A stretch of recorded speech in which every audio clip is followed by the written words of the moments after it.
English descent. Yeah. And there was some more above them called Warren. And there was some Thomas that lived on Summit. And they were English. There was between Clairgate Street and Minus Street, and you had 6, 8 English families. You wouldn't believe it. Sure. I wouldn't believe it unless I got to thinking about it. Sure. Talking about Corktown. Now, where did they go to church, generally? Take English? Yeah. Well, they went to, some of them went to Centerville, and Trinity Church in Centerville. Uh-huh. But I really I really didn't pay. Where did your family go to church? My family, Or did it go to church? they went, what the hell, I never remember my grandparents going to church. Sure. They weren't the Church of England, they were Methodists. My father went to the Mountain View Church. Mm-hmm. My grandmother, I don't ever remember them going to church. Of course, they were gone when I'm young too, you know. Well, when did your dad pass away? What year did he pass away? 38. Was he a miner? Mined all his life. And what did he die from? Just Miner's con? sick for 9, 10 years. Never drawed a dime. What was that like for you? Huh? What was that like?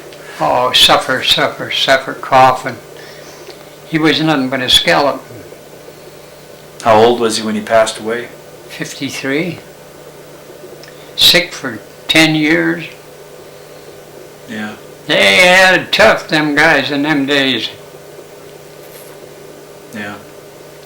Yeah, he couldn't work anymore in 1929. He quit. Couldn't work no more. What mine was he working? Working in glass, the Badger. Yeah. He worked all over. They moved around. And we had nothing. And my sister, she didn't live at home. She lived with friends she had downtown, Dr. Mayetts. She lived with the Mayetts a long time. And when she got out of grade school, she lived with the Mayetts. One of the Mayett girls was her best friend, you know. She lived there for a long time. Until she went to the Army. Well, when did your mom pass away? The 5th of January, 1919. Oh, she was pretty young. Huh? She was pretty young. Yeah, 26. What now? What was the cause of her death?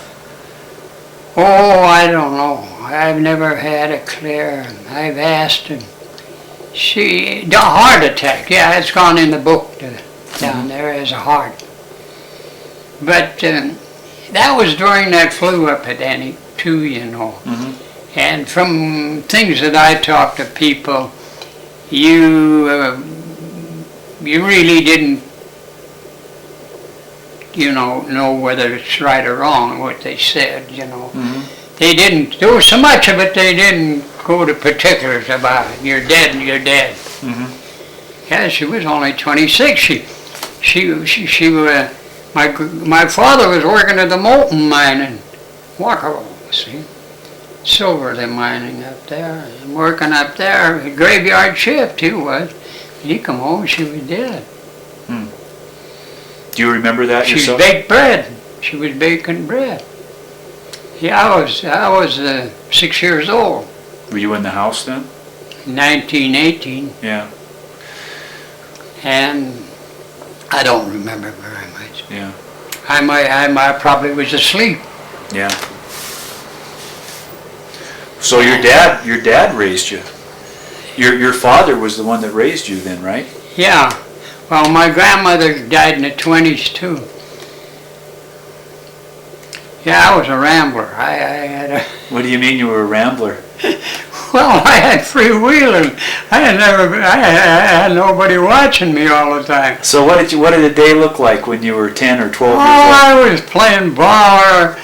I monkeyed around with newspapers, and stuff, and I was playing ball. I had a freewheeling life.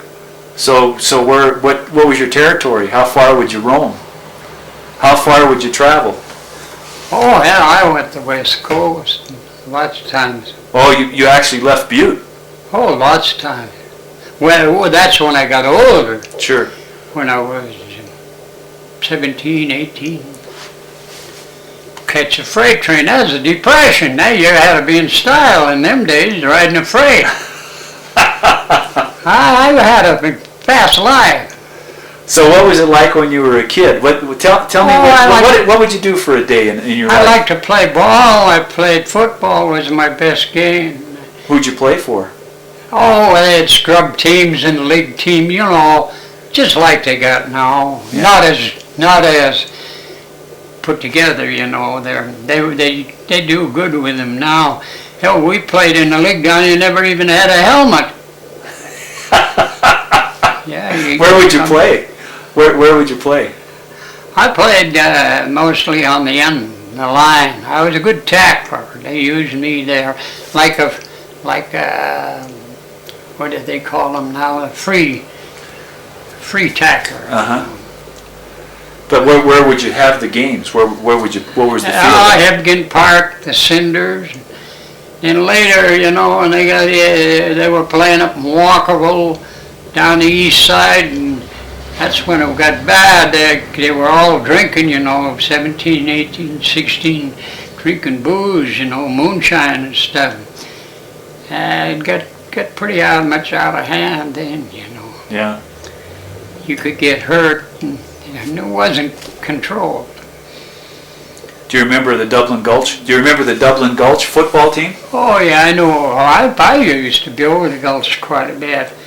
I never played with them, but I played with an outfit from over here. But I knew all of them, Dennehy's and all of them. I knew all them guys. Do you remember Butter Driscoll? Huh? Do you remember the coach, Butter Driscoll? Yeah.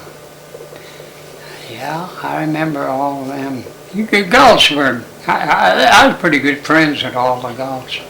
Yeah. I carried papers over there too. I had a paper route. I carried the Dublin Gulch. Well, what do you remember? What years did you have that paper route? In the 20s. So what do you remember when you took your paper route? Just tell me what your paper route was like in the Gulch. Where would you pick up your papers? Well, I carried the Anaconda Standard. Uh-huh. I got them on Park Street when they come in on the bus. What time? Oh, about 6. They were later than the minor, maybe sometimes 5:30. In the morning? 5:30 most of the time. In the morning or at night? In the morning. Uh-huh. And I know the route yet in my mind. I don't know the house for house. But the first place I had to stop was the 6th floor in the Hennessy Building. The gunner up there, see, they had a watchman, and they call them gunners then, you know. And I'd leave him about a dozen papers. He'd put them around the office, you know. He was my nemesis, that guy. He was your nemesis? Yeah. What was his name? Well, what would he, I don't know. Oh. But as soon as he'd get rid of them papers, he'd go home, see. Well, I don't get him till the bus brings him in, see. And sometimes the bus was late, and he'd be down there. One of them guys told him off down there raising hell, you know, for the papers, and they ain't even got him, you know. Sure. He said something to one of them guys down there, and that guy told him off. He didn't care who he was. Sometimes he'd come down after, you know. And sometimes he wasn't bad, but it's just as if I could help it. I couldn't help. Mm-hmm. Well, then I went straight up to the pay office, and I leave papers at the, you know, in the door, watchman there. Then there was a Belmont boarding house and a Silver Lake, 2 big boarding houses on that street. Went right across from each other, right next to the pay office, see? Uh-huh. And I leave papers there. I went over, and the old guy at the brewery, the watchman over there, he'd be waiting for me. The Centennial Brewery? Yeah, he was the watchman, the engineer, and that. He kept the heat. I mean, the Butte Brewery was the Butte Brewery. Butte Brewery. Yeah. And he'd take a couple of papers.